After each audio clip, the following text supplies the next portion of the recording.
25º trecho do Caminho de Santiago, de Rabanal del Camino a Ponferrada.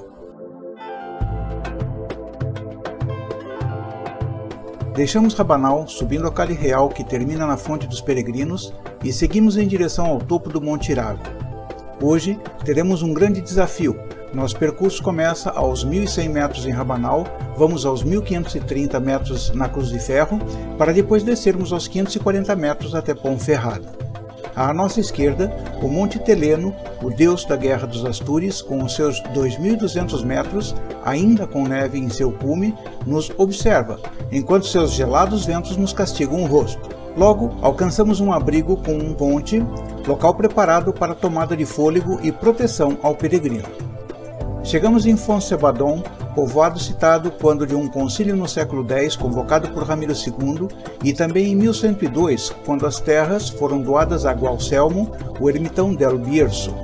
Por aqui passaram também tropas inglesas fugidas do exército de Napoleão numa retirada mortal, acossados pelo medo, por uma furiosa nevasca e uma epidemia de disenteria.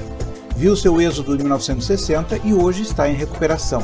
Depois de um chocolate quente na taberna de Gaia, seguimos para a Cruz de Ferro, ponto mais alto do caminho francês, onde o peregrino deposita uma pedra trazida de seu país, que simboliza o peso extra que carregamos e, ao seu descarte, o despojamento do supérfluo de nossas vidas.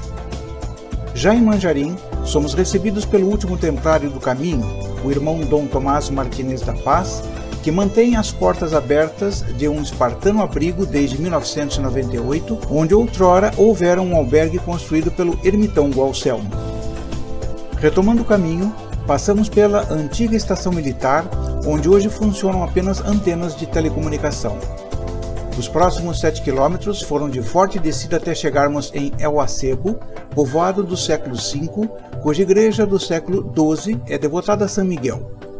Já no século XV, ficou livre de impostos desde que seus habitantes tocassem os sinos da igreja em dia de nevasca e sinalizassem o caminho com 800 postes de madeira para que os peregrinos não se acidentassem. Estávamos na metade do nosso percurso do dia e depois de atravessar El Acebo pela Cali Camino Real, continuamos numa descida íngreme em local descampado, sujeito a fortes ventos, porém com uma vista maravilhosa. Passamos por Riego de Ambrós, povoado montanhoso, de boas fontes de água, com sua igreja de Santa Maria Madalena do século XVI, e continuamos a descer mais 5 km até chegarmos aos pés do Monte Irago, onde vemos encravada nas rochas o Santuário de Nossa Senhora das Dores, que fica em frente à de San Nicolás de Bari, separados pelo rio Meruelo.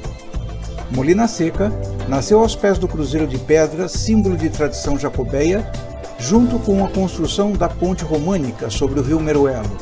Na Idade Média, seu primeiro senhor foi o conde Ramiro Froilaz, sobrinho de El Cid Campeador, mesmo período em que foram construídas suas primeiras ermidas e hospitais.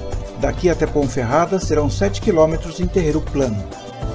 Ponferrada nasceu sobre um castro histórico tomado pelos romanos, que construíram uma ponte sobre o rio Sil para fazer parte de uma calçada entre Astorga e Brácara Augusta.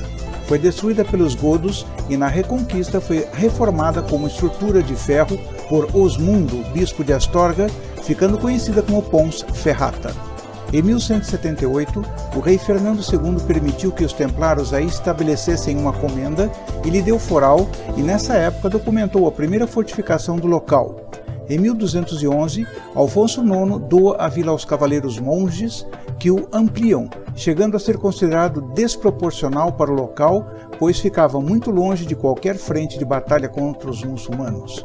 A explicação mais convincente é a de uma lenda que diz que ele fora construído para guardar o ouro vindo das minas próximas e tesouros da Ordem dos Templários.